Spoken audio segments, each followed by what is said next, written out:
আচ্ছা ওপাশেরটা বাইরেটা কেটে ঢুকতে হবে না ওপাশে ঘরে ঢুকালে ওপাশে এই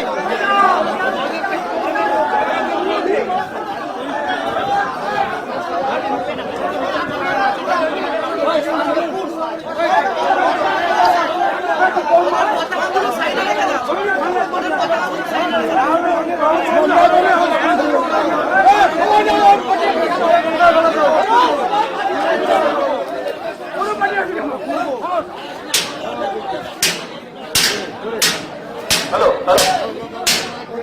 আজকে সকালে আমাদের তৃণমূল কংগ্রেসের কার্যালয়ে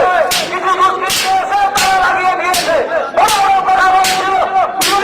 নাকি তৃণমূল কংগ্রেসকে রাজনৈতিক প্রোগ্রাম করতে দেওয়া হবে না কোন ভাবে বেতার তার ঘটনা ছিল কথা বলছিল কোথায় বেরিয়ে নাকি তাদের বড় ক্ষমতা আছে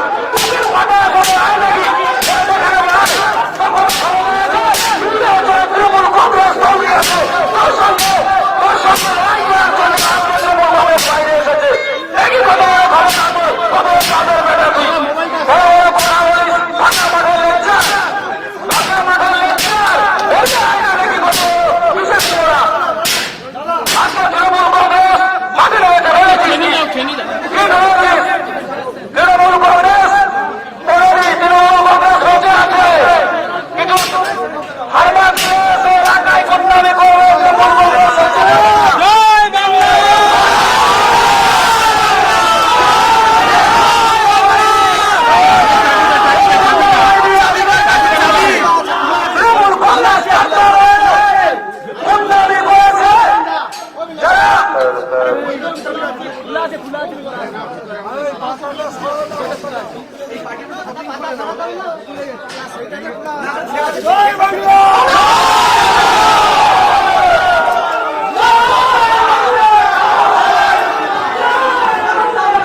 নমস্কার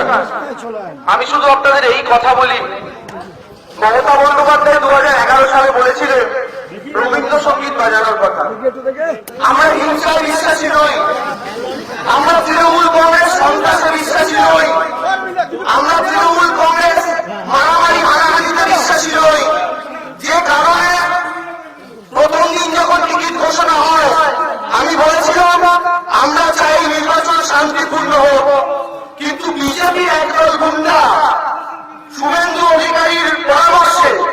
তারা আজকে এখানে এসে তাদের কত বড় স্পর্ধা তারা আমাদের পার্টি অফিসের উপরে নিজেদের ঝান্ডা লাগিয়ে দিয়ে গেছে আমি শুধু একটা কথা বলি আমরা যদি একটা চুটকি বাজাই পশ্চিমবঙ্গে একটা পার্টি অফিস চুটকি বাজাই আমি আপনাদের একটা কথা বলছি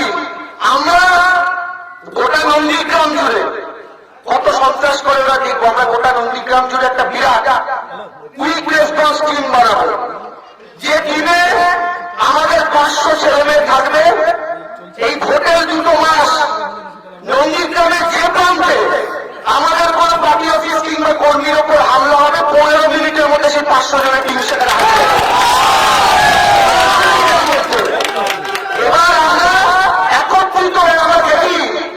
কত সন্ত্রাস তারা করতে পারে। তারা গণতন্ত্রের কথা বলে, অন্য রাজনৈতিক দলের পার্টি অফিসে নিজেদের পতাকা আপনারা কুশপুত্তলিকা করান। আপনারা আপনাদের কর্মসূচি করুন, আমরা কেউ বাধা দিতে যাচ্ছি না, কিন্তু আপনারা আমাদের পার্টি অফিসের দিকে হাত বাড়াবেন কেন? এই সরকারি সাহস আপনাদের কে দিয়েছে? আমি শুধু একটা কথা এখানে মনে করিয়ে দিতে চাই, আজকে যদি আমরা চাইতাম আমরা কিন্তু এই গোটা মিছিল গোটা ভিড় নিয়ে বিজেপি পার্টি অফিসের দিকেও যেতে পারতাম। মমতা ব্যানার্জির নির্দেশে আমরা সেই কাজ করিনি, আমরা সেই কাজ করি না।